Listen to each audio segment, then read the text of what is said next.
welcome back to Unknown, Unsolved Unseen. Triple U. Welcome back, everyone, to episode 4 of the podcast. Great to have you guys here, and I want to start by thanking everybody for all the listens. We've hit over 100 listens already, which is, I'm very thankful for. Every single listen matters. Everything counts. Really appreciate seeing you guys come out here and support us. Yeah, definitely. I agree with everything Frank said.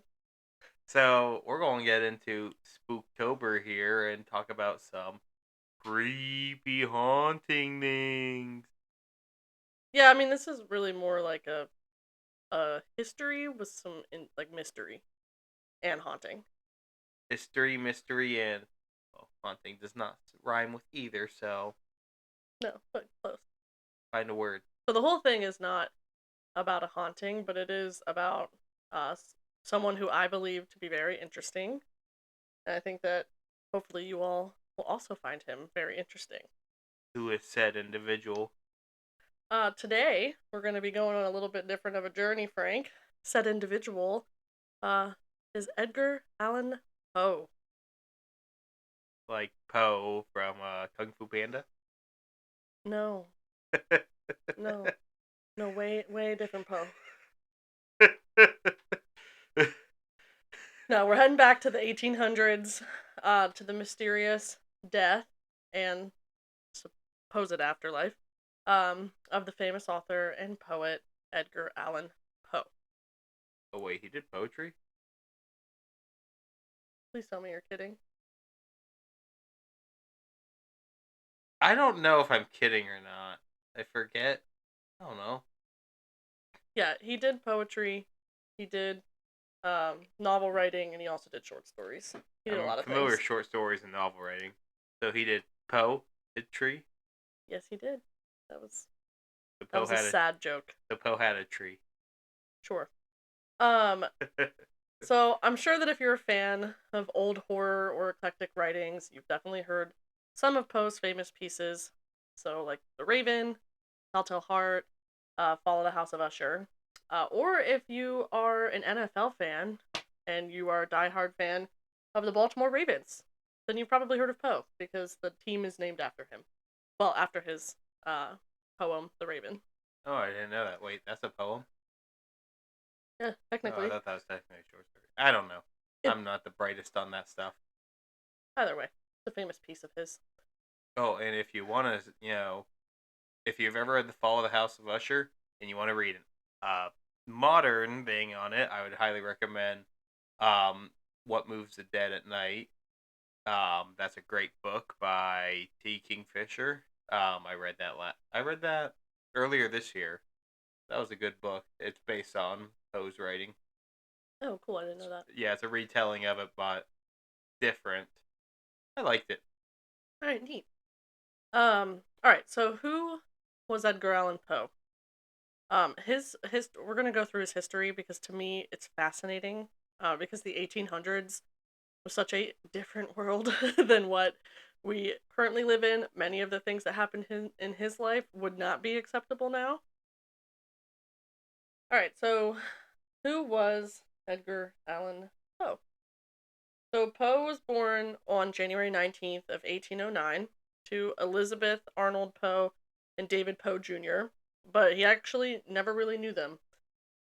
His mother unfortunately died from tuberculosis when he was just 2 years old, and his father, who was an actor, left the family when Poe was very young. He ended up separated from his sister Rosalie and his brother William when he went to live with his foster parents John and Frances Allen. And that's how he got the middle name of Allen. He put the two last names together. Oh, interesting. I think that did not know that. Edgar Poe Allen sounds worse than Edgar Allan Poe, so I appreciate that he put Poe last. Edgar Poe Allen. Yeah. Poe sounds better at the end.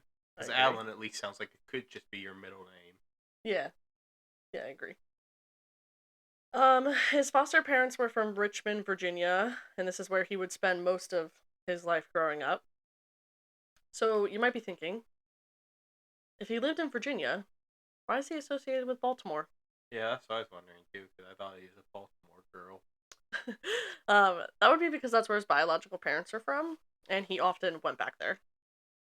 In Virginia, Poe's foster father, John, was a successful tobacco merchant, and while Poe got along really, really well with his foster mother, he did struggle to form a connection with John because John discouraged Poe's writing talent and instead wished for him to join the family business.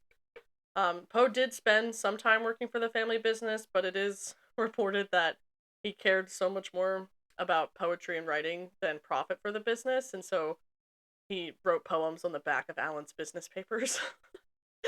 Yeah, that back then is probably a good way to ruin some paper that probably is not as easy to replace back then as it is today. Yeah, for You don't sure. got like Thunder Mifflin giving you paper all the time. No, you don't.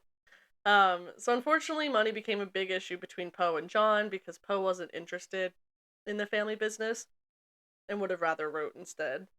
This became an even larger issue when Poe went to University of Virginia and didn't receive enough money from the school to cover his tuition. Um, and John refused to pay for any more. Damn, Um, that sucks. yeah, and so he turned to gambling to cover the costs. That's not where I thought we were going with that. Yeah. um, as you can imagine, that led to some pretty significant debts for Poe. Did he win big? No, he Maybe he didn't. should have gone to Vegas, which didn't have gambling yet, but still should have gone there. Yeah, maybe he Did should you have. know 90% of gamblers quit before their biggest win? Nice. That's not an actual fact. Okay. Don't, guys. If you go gambling, be smart about it. That's just my advice. Don't be Okay. like Edgar Allan Poe and go in debt. Okay. Due to Poe's debts and his troubling addiction to gambling, and the addiction to alcohol that he would end up developing over his lifetime, and John being unwilling to pay those debts off, Poe gets expelled from the University of Virginia, and he returns home. So he's an alcoholic and a gambler. Yes. Man, imagine if casinos were around at that time. This man would have never written anything. Yeah, Would probably have not. been broke.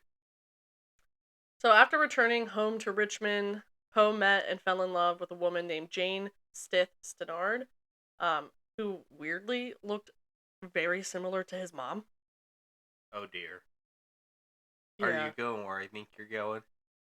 We're going with some Oedipus complex stuff, I think. I don't know. Oh no. um, I guess, unfortunately for him, fortunately for psychologists everywhere, um, she died a short while later, so nothing really ever Was came she of related? it. Related to what? Related to him or no? No. Okay, okay. So she just looked. I think I want to say like No, just looked a lot like his somebody mom. in the family didn't realize it. That'd be No. a big uh-oh. He did write the poem to Helen for her. I couldn't really find much about why he called it to Helen when her name was Jane. So, Helen, Jane, tomato, tomato. Same thing, right? totally. In 1827, he enlisted in the military under an assumed name after publishing his first book. And then 2 years later, in 1829, Poe learned that his foster mother, Frances, was dying of tuberculosis.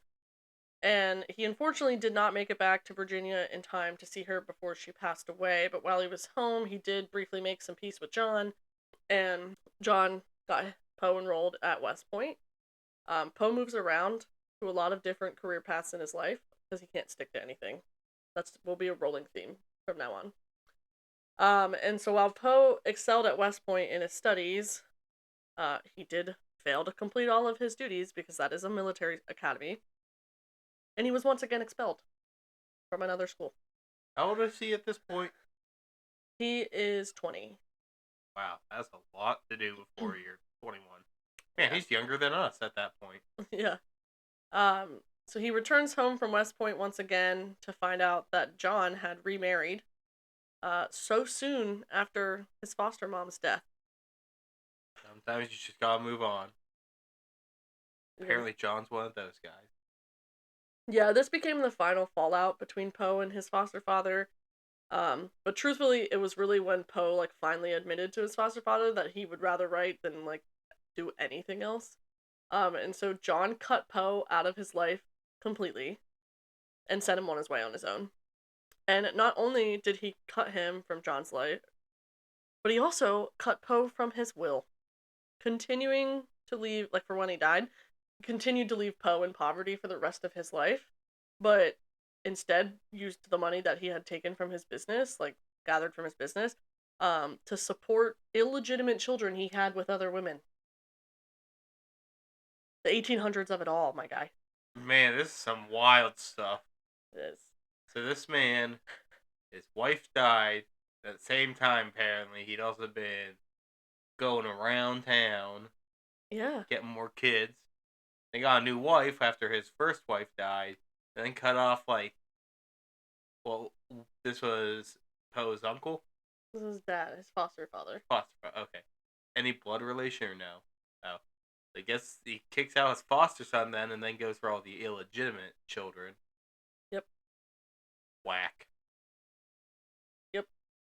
So while in Baltimore between the years of 1831 and 1835, so this was a couple years after he gets kicked out of West Point, Poe moved, like I said, to Baltimore from Richmond, Virginia, and he's now living with his biological aunt, Maria Clem.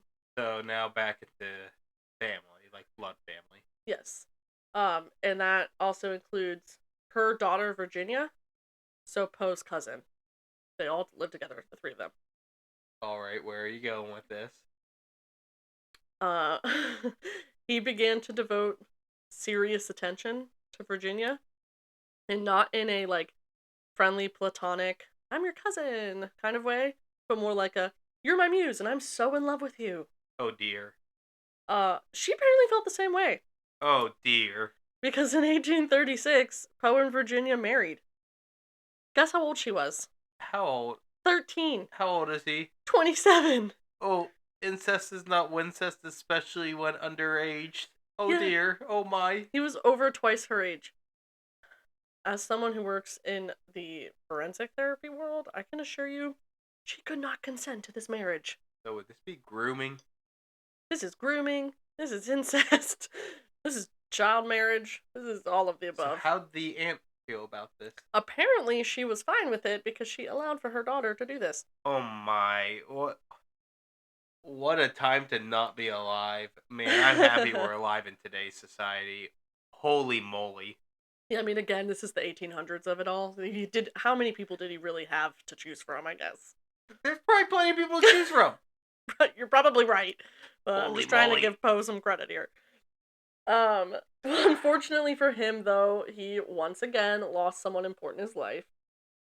Because at the tender age of 24, this is 11 years after they married, she was 24 now, Virginia died after a battle with, you guessed it, tuberculosis. Man, you didn't let me say it first. I was going to say tuberculosis. Oh, I'm sorry. Ugh. But it's the same disease that took his mom at the same age. Wait, so his mom was 24 when she passed? Yep, and also died of tuberculosis. I still can't believe 11 years of that marriage. Yep. No kids as far as I could find, though. Good. Yeah. Let's keep it that way. Yeah, no incest. Products of incest. Incest babies are only okay in Game of Thrones. Ew. He was overcome with intense grief and sadness following her death. And he used this, so she still continued to be his muse, even after her passing, and this inspired what a lot of his poems are about, which is death and loss. He also resorted to very violent drinking binges and continued to further his alcohol dependence. And he even once attempted suicide, but was obviously unsuccessful, and this was due to that grief that he felt. And he did, like, I want to point out that he did maintain some periods of sobriety during his short lifetime, but truthfully, it wasn't much, and a lot of his stuff was written while he was drinking. That's why a lot of it's, like, heavy. Following this, Poe sought out full-time jobs in cities like New York, his family's home in Baltimore. Hey, the not Big Apple. Philadelphia. Still not the Big Apple, but brotherly love. And Richmond, which is where he's from. I don't know anything for Richmond, but yeah, Richmond. He continued to live in poverty for much of his life until he finally caught a break when one of his short stories was published in the Baltimore Sunday Visitor. And after publishing a few more stories, so these are like his very early works, not the like super big ones So that we like know of. we wouldn't are we're not familiar with as Yeah, much. yeah. He became an editor for the Southern Literary Messenger, and he developed a reputation as a super cutthroat critic. He wrote vicious reviews of his fellow writers and contemporaries. And these scathing critiques actually earned him the name of the Tomahawk Man because of how critical he was of everyone else's writings. So he was like the Gordon Ramsay of writing back then. Yeah, that's actually a really good way to put it. He'd go in and be like, give me some Gordon Ramsay quote. He'd put 2 pages, two ends of a book between someone and say, "What are you? You're an idiot book. You're an idiot book." An idiot sandwich. But in this case, it would be, "You're an idiot book," and that would be Yeah. Edgar Allan Poe, except not British, just American. Yep, just American. So his tenure at that magazine uh, proved short because of this aggressive reviewing style and his very combative personality, which a lot of that had to do with his drinking. See, he didn't have television yet to be like Gordon Ramsay. He He was didn't. too early. Flew too close to the sun. Come on, man. Yeah, and he left the magazine in 1837. His problems with alcohol played a role in this departure as well. Again, like I said, according to some reports, it varies. Man, they did not support his alcoholism? No. Lame. So Poe jumped around to different publications for a few years until he published what we do know, The Raven, in 1845, and this took his career off and it became a literary sensation. This poem is about an unknown narrator that laments the demise of his great love, Lenore, and he's visited by a raven who insistently repeats one word, Nevermore. Nevermore. Nevermore. And it explains themes of death and loss, you know, all the things that he wrote about because of all the loss and death that he's experienced in his life. Pretty morbid guy. Super morbid guy. Here is where we get the association of ravens with Poe, and again, that's how the Baltimore Ravens got their name. And there are ravens that surround his tombstone at the cemetery, which I'll get into like later. actual ravens or like No, stone like ravens? stone ravens. Okay. I mean, I'm sure there's probably real There's ravens too. everywhere in this country. So that same year, 1945 or 1845, Poe found himself under attack for his intense criticisms of fellow poet and popular literary figure Henry Wadsworth Longfellow. Were you putting those two words together? Yes. Popularity? Yeah. Poe stated that Henry was a plagiarist, and that resulted in a lot of backlash against Poe, actually, instead of Henry, because Henry was so much more popular of a writer than Poe was. And so that kind of set the tune or tone for like what the rest of his life was going to be. Oof. Yeah. So, did anyone is it confirmed that he didn't plagiarize? I couldn't find out, to be honest. Well, seeing that people still like him, I'm going to assume he was not a plagiarizer. Okay. So, despite Poe's success and his popularity, oh my god. I'm just going to say you can call him an incest guy, an alcoholic, a firebrand critic, but no, you can't call him a plagiarist. That's where we draw the line. We aren't calling Poe a plagiarist. Exactly. That's where we draw the line. We won't call him Yeah, that. but Poe was calling someone else a plagiarist. Oh, wait. Oh, Poe. Okay, sorry. I was confused. That's okay. So, despite his success and popularity as a writer, Poe continued to struggle financially for the rest of his life. But something I thought was really cool is that he actually advocated for higher wages for writers and for an international copyright law. Which, like, I didn't know that about him, that he was an advocate for that stuff. Good point. Yeah. He also self-published some more books. Tamerlane and Other Poems is one in 1827. So that was like way before. That was that first book he published. That was in the beginning of his literary career. And even so, he has all these books and things that he's published. Um, it, some of the other ones, Al Araf, and then Tamerlane, and then one also called Minor Poems. I don't know. They Wait, were was all that called minor poems because you like minors? ew. I hope not. Poe would continue to go on publishing more short stories and poems throughout his lifetime, until his death in 1849.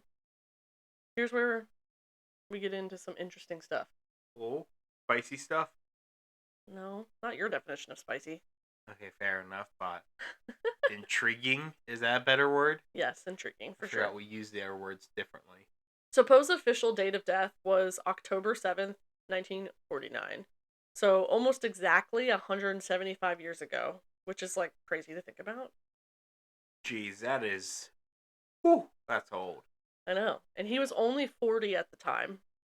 So there's a lot of speculation and lies around his death, and so we're gonna like get into that. But truthfully, what's a lie, what's not a lie, I have no idea.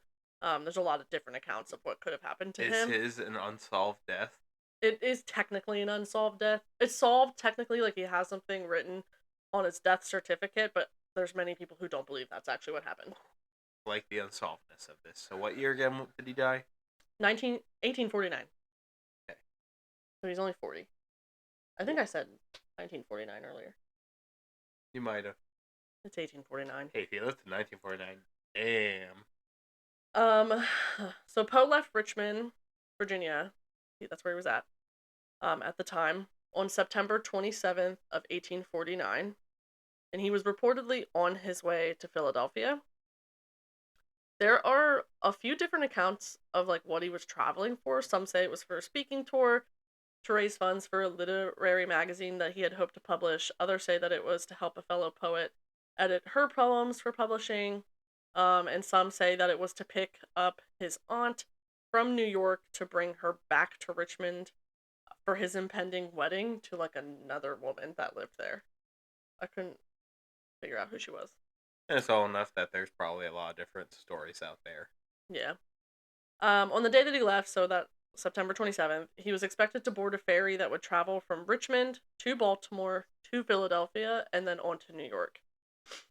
The night before that trip, Poe was seen at a local doctor's office though for a fever, and this would kind of be the last like official sighting of him for a few days. And then in those few days, there's very little information about what happened to him. So we know that Poe made it to Baltimore on the 28th, because of like the ferry getting there, but he never got back on the ferry and traveled to Philadelphia or New York. All right. So some speculate he stopped off and got off the ferry in Baltimore to go meet up with some old army buddies from West Point to go on a bar crawl. They did Not bar crawls back then? Yeah, I mean essentially, yeah. He was just going to binge drink. Man. Yeah, so between September 28th and October 3rd, Poe's whereabouts are entirely unknown. On October 3rd, he was discovered in Baltimore in very bad shape. He was in a gutter, like wearing someone else's clothes, severely beaten, and some say he smelled drunk. Different accounts. He was found by a man named Joseph Walker, who was a pressman for the Baltimore Sun. So Joseph actually recognized Poe because he himself worked for a literary company, a newspaper company, and so he knew who Poe was because of that. And also, Poe's from Baltimore, so that he knew who it was. So Joseph was walking to Gunner's Hall, which is in downtown Baltimore, when he happened upon a super nearly unresponsive Poe. He was able to give, Poe was able to give Joseph the name of Dr. J.E. Snodgrass, who was a magazine editor in the area that happened to have, I guess, some medical training. Interesting. Little mix of backgrounds. Yeah. And so Joseph Walker immediately writes to Snodgrass asking for help for Poe. I don't know how this would have worked because I don't know. To me, I'm like, how fast is this letter gonna get to this guy? It's 1849. Here's what the letter said. It's dated Baltimore City, October 3rd, 1849. Dear sir, there is a gentleman, rather the worse for wear, at Ryan's 4th Ward polls, who goes under the cognomen of Edgar A. Poe. and who appears in great distress, and he says he is acquainted with you. He is in need of immediate assistance. Yours, in haste, Joes W. Walker. And That's to Dr. J.E. Snodgrass. should I put that in my emails? Yours in haste. Yeah, that's really telling you how fast Poe needed help if your guy's writing in haste. I should put that on my emails. Set ASAP at work. Yeah, answer me back. So, Dr. Snodgrass arrives at the hall, looks over Poe, believes he's heavily under the influence of alcohol. And since Wait, what Poe, day is this that he looks at him? this is October 3rd, he makes it to Poe in a very short amount of time. That's incredible. Yeah, so Poe's in dire need of medical assistance, and then they soon admit him to a hospital where he receives care. This is the Washington Medical College. He spent 4 days here, shuffling between states of delirium, hallucinations, and complete incoherence, where no one could understand what he was trying to say. Might be under the influence of something. Could be. The only thing many people report is that towards the end, he repeatedly made calls for someone named Reynolds. No one knows who that is. I know nobody named Reynolds, so I cannot aid in this. Yeah. So early in the morning, Sunday, October 7th, Poe was pronounced dead at 5 a.m. after his last words were reportedly, "Lord, help my soul."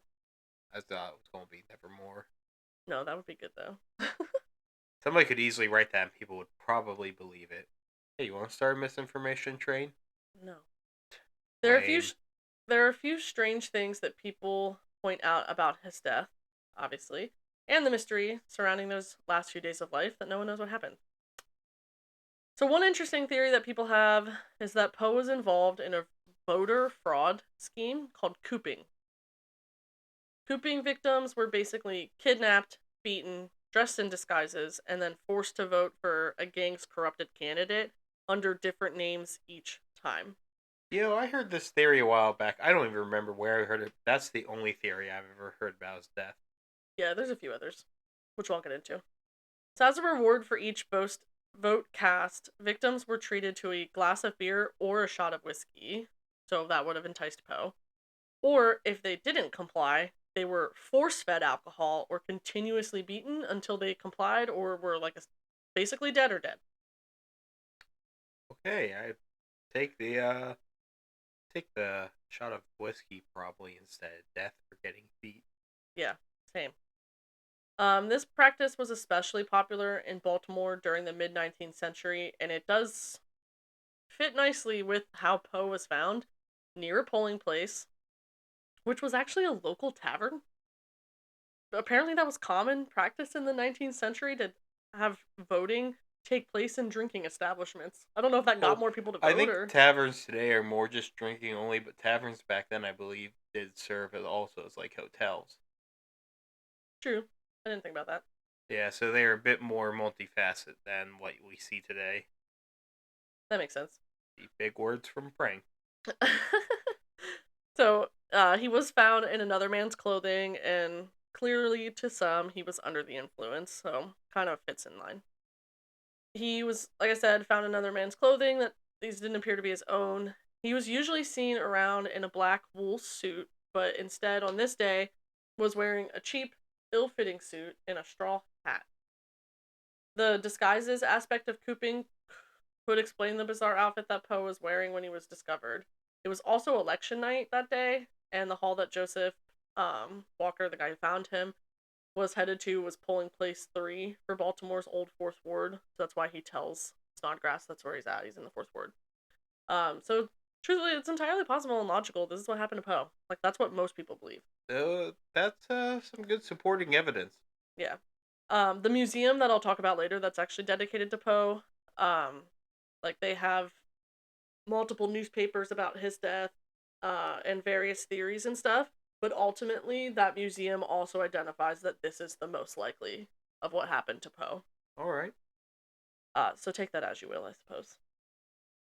Another possible theory is that Poe died of quote, congestion of the brain, or phrenitis, which is, I guess, essentially swelling of the brain.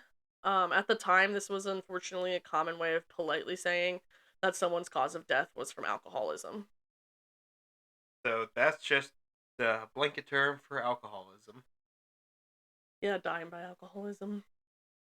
Um, this was proposed by Dr. John J. Moran.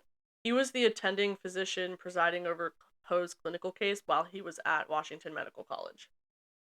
This was supported by Dr. Snodgrass, the doctor that Poe called upon, that like attended to Poe at the hall, who ultimately believed that Poe succumbed to the tremors and delirium that can accompany alcohol withdrawal. So he thinks Poe went on a binge drinking trip with his buddies from West Point, something like that, suffers from severe alcohol withdrawal. That ends his Wait, life. withdrawal? Yes. That means you aren't having it, right? Mm-hmm. Alcohol has one of the strongest withdrawal symptoms of Okay. any substance. There are a lot of accounts from those who had allegedly knew Poe or had seen him as of recent that had supported the idea that Poe died of alcoholism because he was known for going on drinking benders with his buddies. But I did want to point out, He would have fit into some of the frats out there. probably, I did want to point out that there was a source that stated that Dr. Moran, the attending physician, the one who initially reported that Poe died of, quote, congestion of the brain, um, actually didn't believe that and was rather convinced that Poe wasn't drunk and had not been drinking in the days leading up to his death. The duration of his final illness and the fact that he seemed to recover slightly in the hospital before worsening and dying also seemed inconsistent with alcohol withdrawal to that doctor. And this was supported by rumor that at the time of his death, Poe had recently joined a temperance society, which is a sober community. And so how could he have been experiencing symptoms, like significant symptoms of withdrawal, if he had supposedly been sober for some time? So what's the doctor think this could be? Who knows? He just thinks that, like, he thinks that nothing's consistent with the alcohol. So would he probably fall in line with the first theory of whatever that thing was called? What was it again? Cooping. Cooping. He could Such have, a weird word. but there is some other alternative theories that he could also align with. All right, let's. Can't wait to hear those ones. Yeah, so as you can see, there are some really varying viewpoints of what could have ended this poet's life, but they also continue to get more varied. Some alternative theories that have been offered up are that he succumbed to diseases such as epilepsy, carbon monoxide poisoning, diabetes, heart disease, or tuberculosis, like his mom and his wife. I'm assuming those first ones, besides tuberculosis, seeing that was more common then, the other ones would probably be harder to determine. Yeah, at that time, I would think so. Not a historian, though, so. We could be wrong, but we could be right. Who knows? The most interesting theory I found comes from a doctor at the University of Maryland who, like, later down the line was analyzing this case and thinks that that Poe died from rabies. Rabies. Yes. What a, like, weird I mean, thing to conjure up. I don't know. it happens, but interesting. Yeah, so the reason he believes this is that there are some reports that state that Poe's delirium that he had once he was in the hospital, like those hallucinations, all of that, um, seemed to get better and then get worse again over the last day of his life. And he also had a fear of water, so he had an inability to consume water. And both of those things are characteristic of rabies, like especially late stage rabies, the dying stage. All right. Some good things to back that up. But how does that explain the clothes? Did whatever bit him with rabies change his outfit? I don't know, but honestly, I did not find that thought process anywhere. So that's a good theory that you bring that up. Like, how could that be right if he was in different See, clothes? the different clothes is why I probably think cooping is most right. Rabies one actually has some decent things to it, but the clothing, that's the big thing. Did that fox or whatever bite him with rabies change his clothes? Probably not. I don't think people can spread rabies to one another as well. Yeah, and I tend not to believe this theory because despite his reports and like that doctor's theory and stuff, and like supposed medical records this doctor believes he saw, it's believed that none of Poe's actual medical records or the actual death certificate has survived. Oh. So there any death certificate that is purported to be the real one, but probably not? No, not as far as I could find. And truthfully, then there's no way for us to ever know how he definitively died. So we'll never see it. Nevermore. The look you gave me. Heavy sigh. You knew I was going to say something. I did. Hey, you know I'm the more out of pocket one here. Yeah, you are.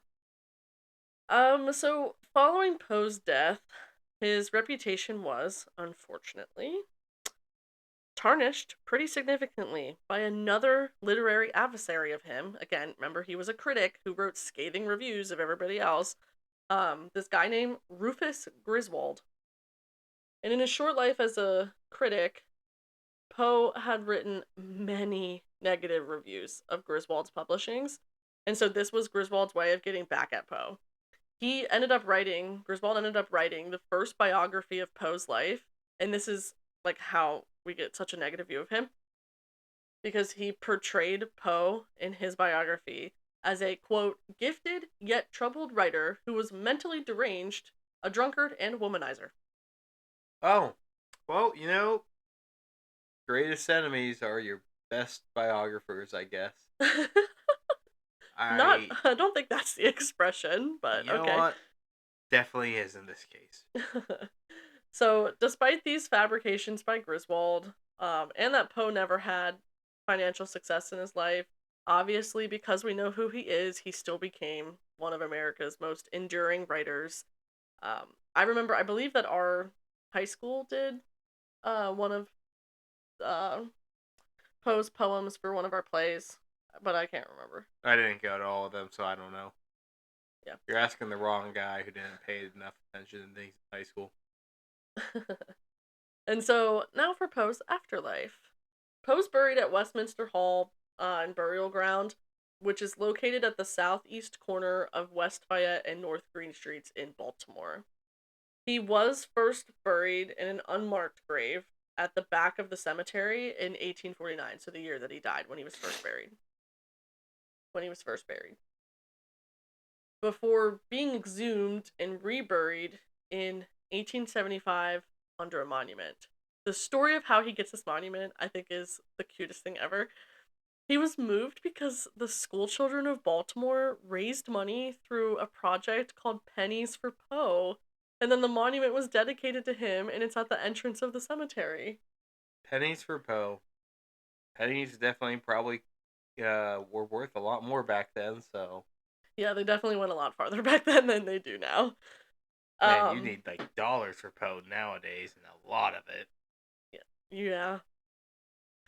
At the moment, you will find what they call an, quote, imposing tombstone of cold white marble, where one finds the name Edgar Allan Poe. However, upon continuing to read his tombstone, you'll see it has an incorrect birthday of January 20th, but it should be the 19th. So it's definitely wrong on the monument.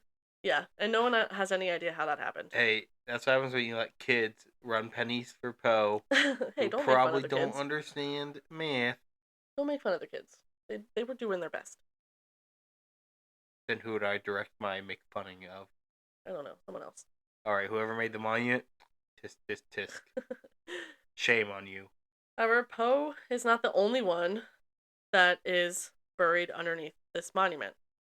His mother-in-law and aunt, remember, he married his cousin, Maria Clem, is buried on his left, and his first wife and cousin, Virginia Clem Poe, the one who died at 24, after 11 years of marriage, is buried on his right. So his cousin / wife is also buried with him. Yep. But remember, he had other women that were important in his life too. But he's like, in the end, this is what went back. She's the most important. Yeah, but I don't know if that was his decision, because again, he died or I just don't think he wanted to die. The movement, by sounds of it, happened over 30 years later.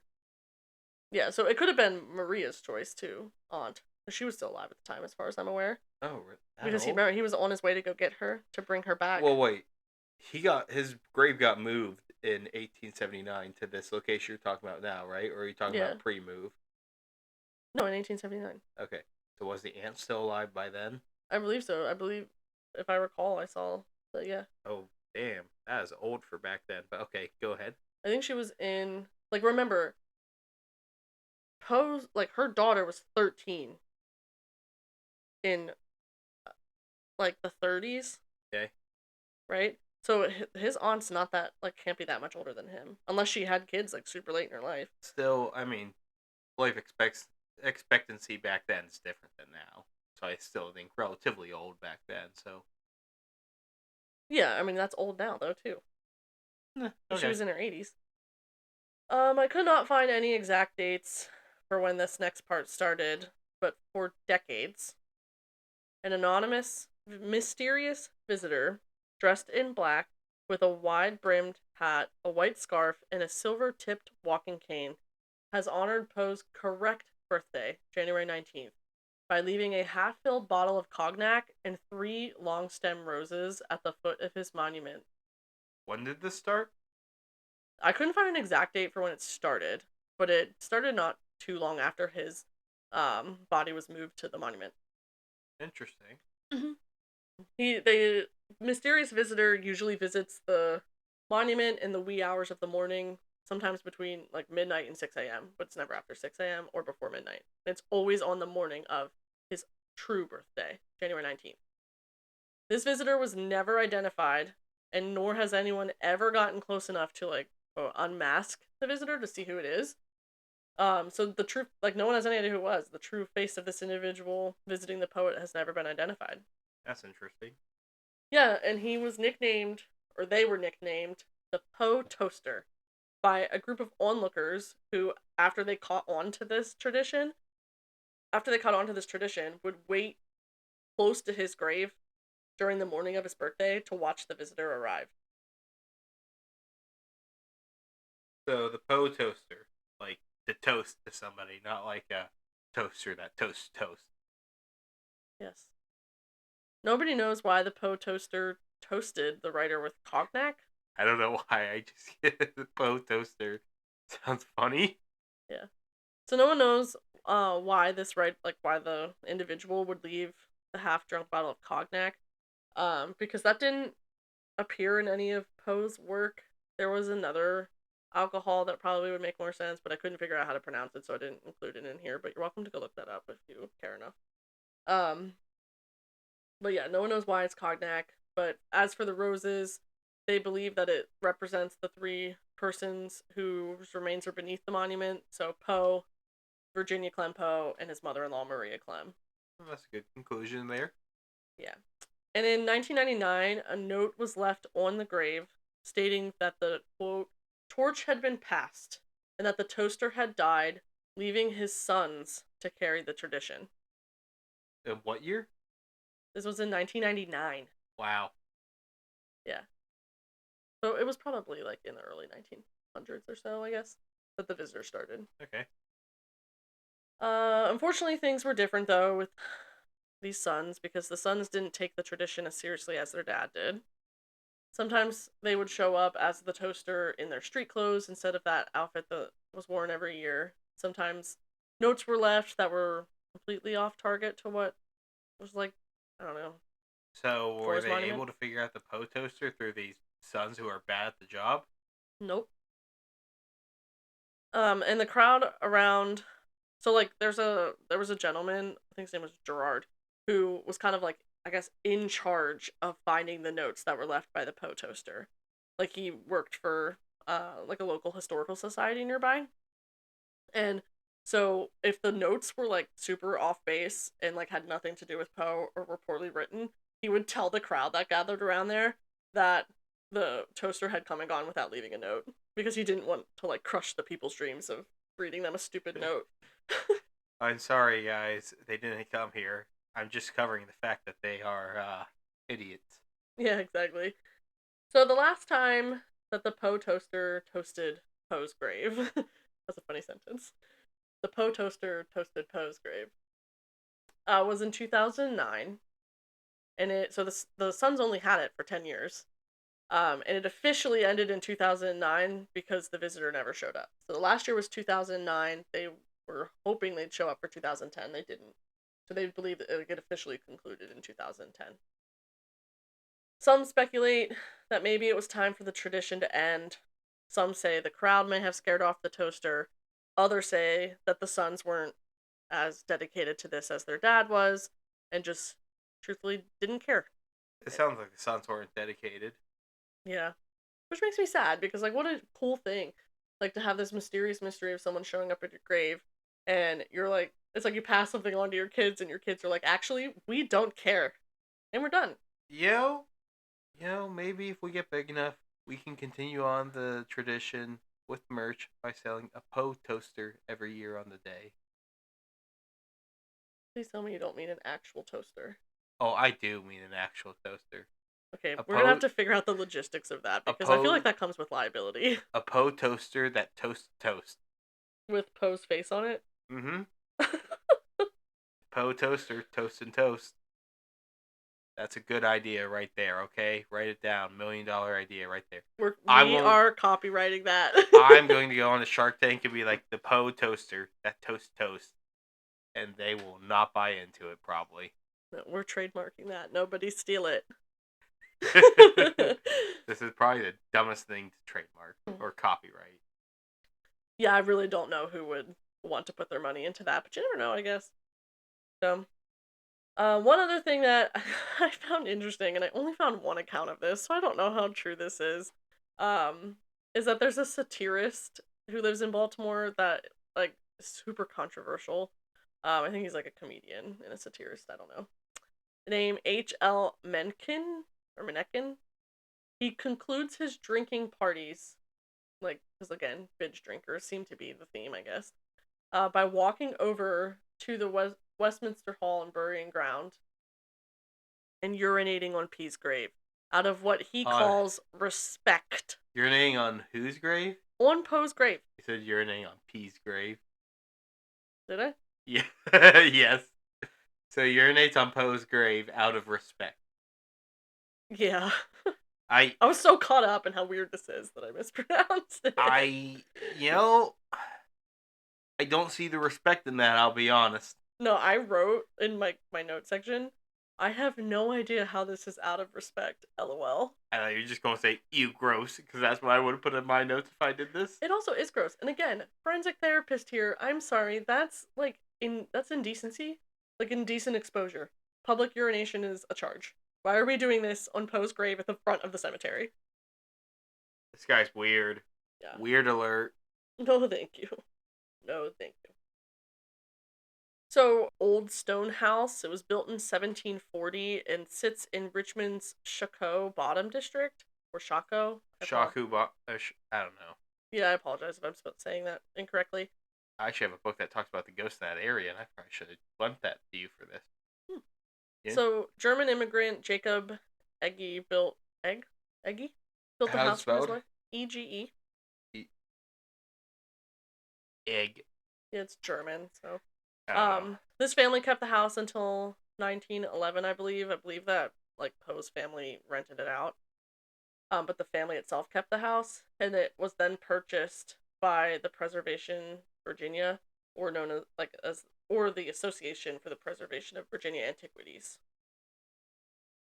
They offer self-guided tours featuring exhibits on Poe's foster parents, his life and death in Baltimore, and the poems and short stories that he wrote while living there, as well as certain memorabilia to include his chair and desk that he wrote at. At the 50-year anniversary of Poe's death, so like 1800. Yeah. So. A townsfolk group called the Richmonders originally wanted a statue on Monument Avenue commemorating Poe, but because he was regarded as a disreputable character, the plan was turned down. And so over the decades then, that group collected more memorabilia for Poe and opened this museum as a shrine to the writer in 1922. So it took from 1911 when the house was sold to the society, the association, for preservation of Virginia's antiquities until 1922 to collect everything that they wanted as memorabilia for the house. Over the years, more memorabilia has continued to been added as they find it, if it's considered an official, uh, like something from Poe. Um, and then it officially became the Edgar Allan Poe Museum. It has some priceless first editions of his books and his letters that he wrote to people, his writing from his desk job that he had, critiques, those kinds of things, and other pieces of his life from Virginia. Um, According to their website, the back courtyard now houses a shrine to Edgar Allan Poe, built using bricks from his old employer, the Southern Literary Messenger, which I mentioned earlier. Many of the plants in the garden are ones that Poe mentioned in his works, and the parlor has furniture from Poe's life, like a piano that he used to play as a child, and furniture from the Allens' homes, um, that was found later. That's memorabilia. So, is there any ghost connections to these? There is, and I will get there in a second. Cool. I'm excited. So the house has collected priceless editions and a bunch of other stuff that belong to the writer. So that's like where the shrine part is. And then the north building on the property is actually dedicated to exploring his death. And there is his walking stick, a vest that he wore, and a lock of his hair, and the trunk that he had with him that he was traveling with on the ferry, and the key that he was wearing that unlocked that trunk. So those are all at the north building, um, where they talk about his death. That's where like some of the newspapers are, or the theories. They kind of explore that in that part of the building. Interesting. So now for the spooks. Oh boy, this is what I'm here for. Spooktober, baby. Give me them ghosts. Yeah. So it seems that as soon as this museum was opened, there were some suspected hauntings. This could be because people wanted it to be haunted, because of like the eeriness surrounding Poe, or whatever it may be. But there seem to be three spirits that have found themselves haunting the Poe Museum. Two of them are a pair of children. One has blonde hair and are believed, and the other one I think has darker hair. Or no, they both have blonde hair. And they're believed to have been the children of that German family that originally owned the home. And it's reported that these spirits don't seem to act like poltergeists. So like they're not like the creepy children that like do a bunch of weird shit. Not like the two twins in the Shine, hallway. like in The Shining. Yeah. Yeah, no. But they Come do. on, get scarier. No, so it is reported that these spirits do like to show up in the backgrounds of photos that tourists take in the museum. That's really all that I could find. There wasn't a whole lot of them messing around or anything like that. They just kind of like to be involved, in the camera picture taking, which I think is really cute. They're not trying to be bad kids. They just want to be seen. Don't we all? Are there any examples out there of it? I'm sure you could find one if you looked. I didn't look hard enough, to be perfectly honest. The third spirit, like I said, there was three. So this third spirit is a black shadow that wanders the halls of the museum, and interacts a lot with the objects. Though the identity, like of the apparition, has never been entirely proven. I mean, how could we? Many suspect that this is Poe. He seems particularly attached to a hand mirror that belonged to Virginia, his beloved wife and cousin. Again, emphasis on cousin. I just feel like I have to repeat that. Um, Tisk. yeah, she had a hand mirror. He seemed to really be like this ghost seems to be really attached to that. But is also really attached to the walking stick that I mentioned earlier. That's like in his death shrine. That he had actually left in Richmond a couple weeks before he died, so he didn't take that with him on the ferry. The Black Shadow Man also shows up in photographs and videos, but not as much as those kids. He prefers to interact with the items around the house. Um, this this ghost black, whatever, apparition, that may be Poe, may not be Poe, has also been seen walking around the courtyard behind the house, and he's been spotted sometimes sitting at his own grave. No one can really tell if this apparition is staring at his particular burial spot or if he's looking to the left or to the right at his aunt or his wife. I would suspect that he's looking to his right, which is where his wife is. And that seemed to be like his longest, most sustained marriage, and her death is really what threw him off his rocker. One funny story that I did find about things that the kids did. This was like one of the only things people say that those two twins did. Um, is that the museum had an unopened box of little Edgar Allan Poe bobbleheads. Edgar Allan Poe bobblehead. It's like, what's up with bobbleheads? Like, hockey does that too. Why are we making So, bobbleheads? so what the kids do with the bobbleheads? When the museum gets this box in, it's unopened, right? The next day, all of the bobblehead figurines had been placed on a gift shop shelf, but none of the motion alarms, because this is a museum, they have a lot of alarms, nothing was triggered. That's interesting. So no one has any idea who set these bobbleheads out. Look, sometimes a ghost is just trying to get a job, trying to work for a living, make some of that wage. So you know what? They thought, why won't they hire us if we put the stuff on the shelves? Then they'll have to pay us. I know we're ghosts, but they might have to pay us. And that, I bet, is their thought process. It could A be. ghost got to make a living, too. It could be. So many suspect that it was the ghost children, like playing a prank almost. But Or I what? did see a couple times that some people might think that it was Poe himself, because remember, in Poe's lifetime, like he didn't have a lot of fame. He was very poor and that kind of stuff. The Some people believe that maybe he is like excited that he became like such a big dude And that after he bobbleheads died. of him exist. He must be so thrilled about the bobbleheads. Yeah, and he wants people to see him. That's where he decides to help out. Is at the bobbleheads. Yeah. Edgar Allan Poe, big bobblehead guy, confirmed. Yeah, he did not want people to miss out on the bobbleheads, Frank. I'm telling you. You know, if we go down there and there's bobbleheads, we gotta get them. Yeah, that would be super fun. That would be like a bobblehead that I would definitely want. You know what? You know what? I'm gonna check something real quick, okay? You know what? Let me go online. Edgar Allan Poe, a bobblehead. I wonder if they still sell them or if this would be $30 something we'd have to get. on Amazon. Oh, but I feel like we need to go. Yo, We need to go to the official place though and get him. I think. wait. What What? the? Do they have Oh, ravens on them? I didn't look it up. What's it look like? there is. What? I'm looking at Edgar Allan Poe bobblehead. Him with. How, I think that's supposed to be baseball. He has, I think, a baseball jersey on. It says Poe 13 on it. What? Super limited edition has only produced 1,000 of these. What the? Funko Wacky bobblehead, Wacky Wobbler bobblehead of Edgar Allan Poe. Royal Baubles, Edgar Allan Poe bobblehead. Okay, so there's quite a few Edgar Allan Poe bobbleheads. Oh, okay. I found where the Edgar Allan Poe bobblehead with the baseball. The Richmond Flying Squirrels baseball team gave out these bobbleheads to attendees of their 2018 home game. That's funny because he spent most of his life there. Poe's Pub is who sponsored it. Oh, that's cool. So it's Edgar Allan Poe with a baseball and a raven, with a Richmond Flying Squirrels baseball jersey with Poe 13 on the back. I love that. I wonder where the 13. I had to figure out, and I found this on the Poe Museum. So that's funny. All right, so just to continue and finish up here. Way, sorry about the bobblehead no, you're tangent. Good. No, you're good.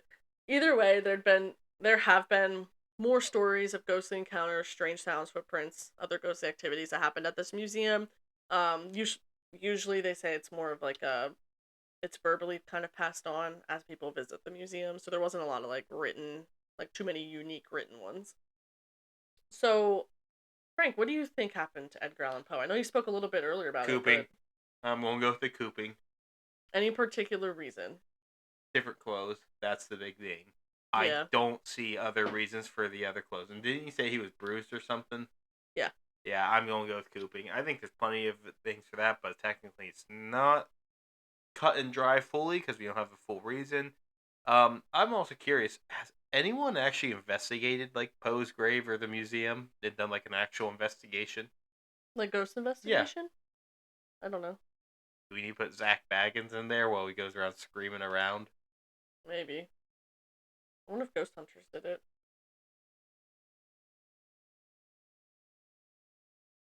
taking a quick look here, guys. Sorry about that. No. Nope, nobody's done an investigation yet. Ghost Detectives, Edgar Allan Poe House, a 2012 TV episode. That's a whole different thing, I guess. No, okay. But no, not a whole lot. No. Huh. All right, then. Yeah. I think it's cooping. I would love to see an actual investigation in the house if there is that type of stuff going on. Yeah, me too. Yeah, I mean, I would say that I agree with the cooping. I also think that alcohol had something to do with it. Either, like, I don't know. I think that, like, the cooping, he was an alcoholic. He's found by a polling place. Like, he's in a different man's clothes. All those things make sense. I don't know what this attending physician was thinking, saying that, like, oh, I think it's alcohol withdrawal. Sure that it could have been, but it's election day. He's in different clothes. Like, to me, it definitely was alcohol related. It was gang violence related in terms of getting him into disguise to vote for their corrupted candidate multiple times. I'm totally with you. All right, I think that. Yeah, I think that's where we both stand on that. Yeah, so despite being a beloved writer, highly recognized, praised poet, infamous storyteller, Poe's life unfortunately tragically ended early before he could really see the fame for his work, which I think is just really sad. That sucks. But I leave you with these parting words. And the raven, never flitting, still is sitting, still is sitting, on the pallid bust of Floss just above my chamber door, and his eyes have all the seeming of a demon's that is dreaming, and the lamplight o'er him streaming throws his shadow on the floor, and my soul from out that shadow that lies floating on the floor shall be lifted nevermore. Wow. So I think that's going to be it then for us today, guys. Just want to give a quick reminder at the end.